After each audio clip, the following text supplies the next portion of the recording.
Hey Fortnite crew, it's week 1 of Fortnite OG. With the original map released, everybody's stoked to drop in and play. For those who have to wait until they get off work, I got you covered. We'll go over all the old POIs, as well as touch on some of the weapons that are available, mobility tools, and vehicles, along with my general take on gameplay, including health and shield availability, fun factor, and what it's like playing this classic map as a first-timer since I came in at Season 3. Before we jump into the specifics, don't forget to like, comment, and subscribe. Hit that notification bell so you don't miss out on upcoming videos. Let's get into it. Fortnite has brought back some classic locations that pretty much everyone knows and loves. I have no idea what they're like. I've never played them. I don't know what the first map was like, so I got to experience these firsthand. Places like Dusty Divot, Fatal Fields, Flush Factory, Greasy Grove,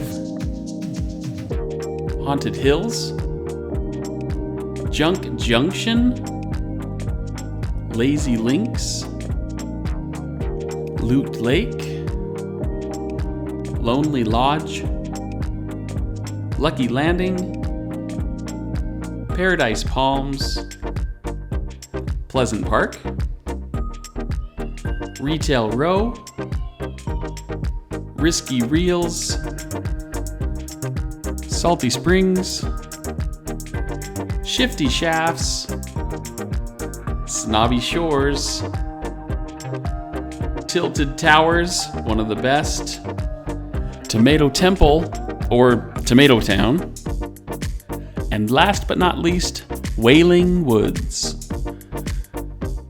So I might mention there are some other areas worth noting, like, I don't know, a big metal llama on a mountain over there near Junk Junction.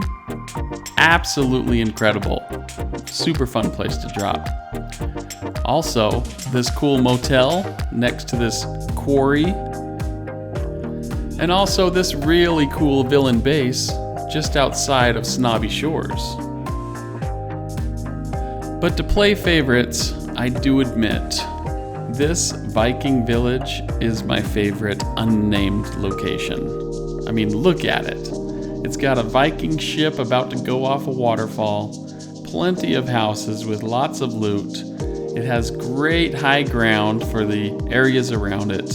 Viking Village, my number 1 unnamed favorite location. It's easy to see why this map and its locations are so iconic and has such a soft spot for so many original players. A lot of spots have hidden underground areas to explore, adding a fresh layer of strategy to the game. With that being said, let's move on to weapons, at least this week's weapons. I hear that they're going to change week to week or be added upon, but my top 5 weapons for this week are 1, the rocket launcher. It's been in and out of the game since chapter 1. It's really good. I enjoy using it. 2, the hunting rifle. I feel this is a top tier weapon, at least in this release. I've also been eliminated by it so many times. Personally, it's rather difficult for me to use, but I know if I practiced up, I could be slaying with it. Pretty awesome weapon in the game right now. 3, the tactical shotgun. I see why everyone loves this weapon. It disappeared after chapter 2, and I think players have just been begging for it since. The assault rifle. Nothing hits like an AR. It's been a lot of different rarities. You can get gold ones, purple ones. They're all good. We all know it as the Scar, and players have been begging for it to return.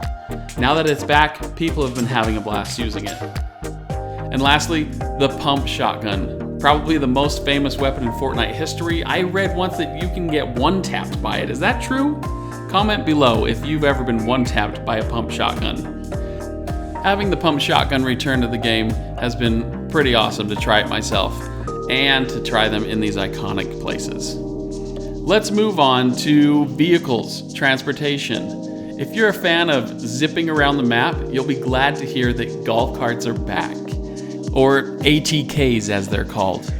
But alongside some fun, but difficult to drive golf carts, There are plunger guns to help scale cliff faces and tall structures, especially important for a zero build player.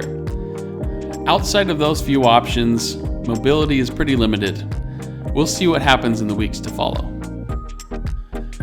Moving on to overall gameplay. Health and shield availability, though frustrating at times, I feel was pretty hard to find. The previous season seems to have shield coming out of every chest and every large ammo box. With this initial week 1 drop with the map, count yourself lucky if you stumble across minis, a big pot, or even the coveted Chug Jug. Health and shield is pretty hard to find.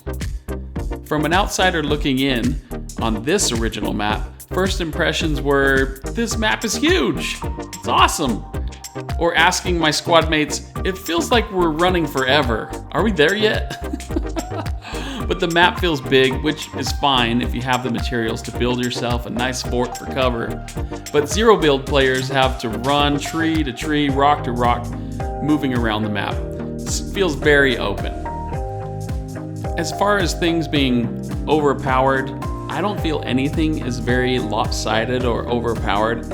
I guess except the bush costumes. They work really well. Those things can save your life.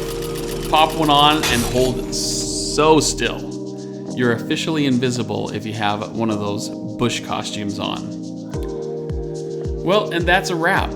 Finally, week 2 is coming. I'm pretty excited. There are rumors of even more map changes. We'll have to review those when they come, of course, and I can't wait to explore them. There's going to be more in-game events, challenges, and a lot of surprises, so stay tuned, subscribe, mark that bell notification so you get notified when I post new videos. But super excited to have you here on the channel. That's a wrap for week 1 summary. Don't forget to let me know in the comments what you're most excited about in the classic map comeback. And if you have any questions about the OG map, week 2, or anything else Fortnite related, I'll do my best to answer. I'm not an original player, I don't know a whole ton, but feel free to ask.